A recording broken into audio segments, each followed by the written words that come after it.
ce dessein, pour matérialiser ce dessein, il fallut des acteurs. Il fallut des acteurs.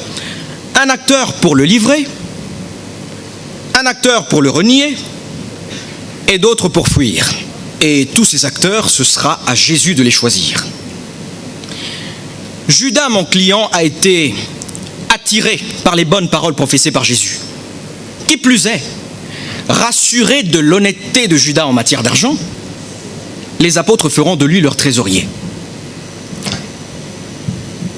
Mais seulement voilà, puisque les hommes sont les jouets des dieux, les jouets du destin, les Écritures devaient être accomplies. Monsieur le Président, c'est dans l'Évangile selon Judas qu'il faut aller trouver la version des faits de mon client. Hélas, son évangile a été déclaré apocryphe par la grande Église, elle-même qui l'accuse.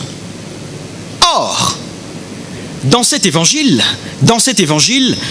Judas se présente comme celui qui a été choisi, élu par Jésus pour l'aider à mourir, en allant signaler sa présence aux Romains, afin que son sacrifice puisse avoir lieu. Oui, c'est Jésus qui a demandé à Judas de l'aider à mourir selon le plan divin. Mais Judas n'était pas le seul à devoir jouer un rôle dans ce plan du salut. Jésus avait voulu qu'il y ait aussi quelqu'un pour le renier. Et pas devant n'importe qui. Le renier devant une femme. Simon-Pierre sera choisi pour ce rôle. Or, vous le savez, Simon-Pierre a tout fait pour éviter de jouer ce mauvais rôle. Mais il l'a pourtant joué. Cela fut écrit. Il était même prévu qu'un coq chantât. Le coq a chanté. Voilà tout. Ah, j'allais oublier.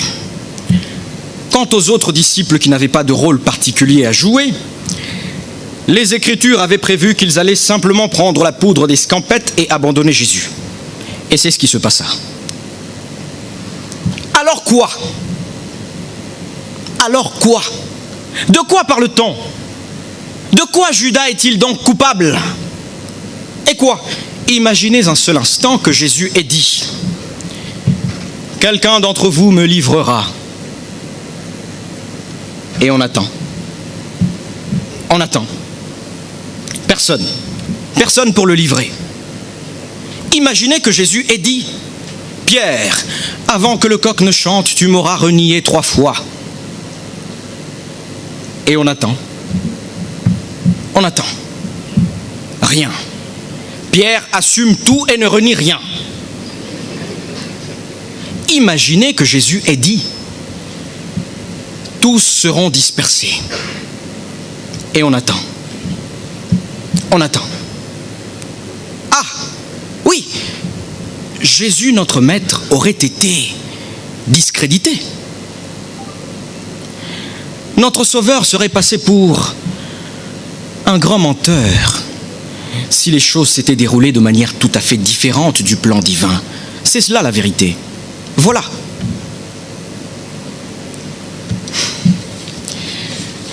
Monsieur le Président, honorable juge, nul ne peut échapper à son destin. Nul. Judas, Pierre, Thomas et leurs camarades n'ont été que les jouets des Écritures. Ils ne sont coupables de rien. De rien. Bien au contraire. On devrait les remercier d'avoir permis à l'histoire de notre salut de se dérouler dans les conditions strictes fixées par le Père.